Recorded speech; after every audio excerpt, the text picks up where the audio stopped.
प्यारे श्रोताओं, आज हम आपको सुनाने वाले हैं जीवित पुत्र का व्रत कथा। आज हम आपको जितिया व्रत की पौराणिक कथा सुनाने वाले हैं, इसलिए इस कथा को ध्यान से सुने, बीच में ना छोड़े।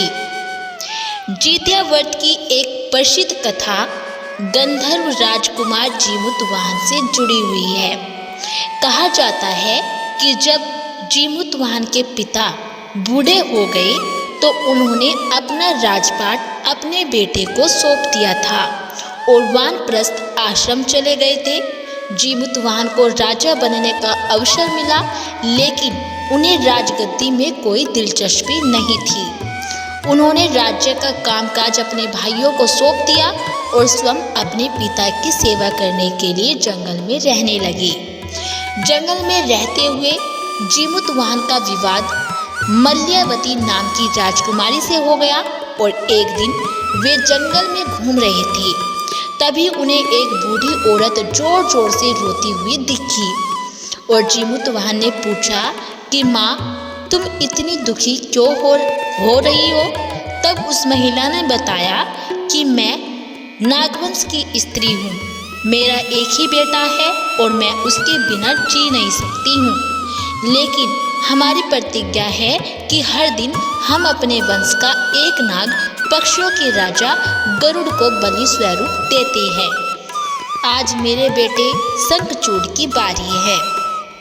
यह सुनकर जीमूतवाहन ने उसे शांत करते हुए कहा कि माँ, चिंता मत कीजिए, आज आपके बेटे को कुछ नहीं होगा, उसकी जगह मैं खुद बलि दूंगा।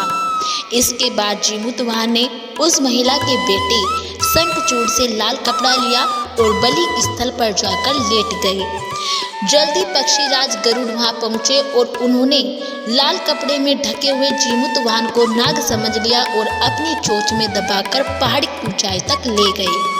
लेकिन जब गरुड़ ने देखा कि उनकी चोंच में दबा जीव लगातार कर्रा रहा है और रो रहा है, उन्हें आश्चर्य हुआ कि उन्होंने तुरंत पूछा, तुम कौन हो और यहाँ क्यों आए हो? तब जीमूतवाहन ने पूरी घटना उन्हें बताई और किस तरह उन्होंने नागवंश की स्त्री से वादा किया और उसके बेटे की जगह खुद बलिदान के लिए तैयार हो गए। यह सुनकर गरुड़ जीमूतवाहन की निस्वार्थ भावना और बहादुरी से बहुत ही प्रभावित हुए। गरुड़ ने न केवल जीमूतवाहन को छोड़ा बल्कि वचन दिया कि अब से वह कभी नागों से बलि नहीं लेंगे और कहा जाता है कि तभी से संतान की रक्षा और लंबी उम्र के लिए जीमूतवाहन की पूजा और जितिया व्रत की परंपरा शुरू हुई। तो प्यारे भक्तों, ये थी जीवित पुत्रिका की व्रत कथा जीमूतवाहन से जुड़ी हुई।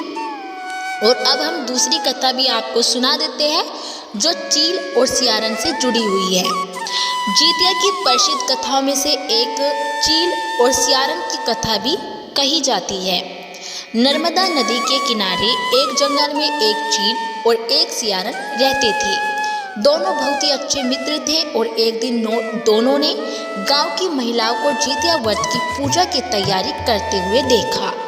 इसके बाद दोनों ने व्रत रखने का निश्चय किया और दोनों ने विधि विधान का पालन करके जितिया व्रत रखा। लेकिन कुछ समय बाद सियारन को भूख सताने लगी और वह भूख सहन नहीं कर सकी, चोरी से भोजन कर लिया। जबकि चील ने पूरे नियम से पूरा व्रत किया और अगले जन्म में दोनों बहन बनकर एक राजा के घर में जन्मी। बड़ी बहन सियारन के बच्चे बार बार मर जाते थे, जबकि छोटी बहन चील के बच्चे स्वस्थ रहते थे। जलन के कारण बड़ी बहन ने कई बार अपनी छोटी बहन और उसके बच्चों को नुकसान पहुंचाने की कोशिश की, लेकिन सफल नहीं हुई। अंत में जब उसे अपनी गलती का एहसास हुआ तो उसने भी जितिया व्रत किया और उसके बाद उसे संतान सुख और बच्चों की लंबी उम्र का आशीर्वाद प्राप्त हुआ।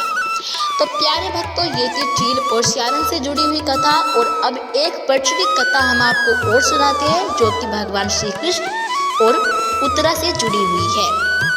महाभारत काल से इस कथा का इस व्रत का संबंध बताया जाता है। कहा जाता है कि युद्ध के समय अश्वत्थामा ने क्रोध में आकर पांडवों के 5 पुत्रों की हत्या कर दी थी और इतना ही नहीं, उन्होंने अर्जुन के पुत्र अभिमन्यु की पत्नी उत्तरा के गर्भ में पल रहे शिशु को भी नष्ट करने का प्रयास किया। लेकिन भगवान श्री कृष्ण ने अपनी शक्ति से उस मृत शिशु को पुनः जीवित कर दिया और उस बच्चे का नाम जीवित पुत्रिका रखा गया। और माना जाता है कि तभी से संतान की रक्षा और लंबी आयु के लिए जितिया व्रत की परंपरा शुरू हुई। तो प्यारे भक्तों, ये थी जीवित पुत्रिका व्रत की 3 प्रचलित कथाएं। यदि आपको हमारी ये कथा अच्छी लगी हो तो प्लीज़ हमारी वीडियो को लाइक करें और चैनल को सब्सक्राइब करना ना भूलें।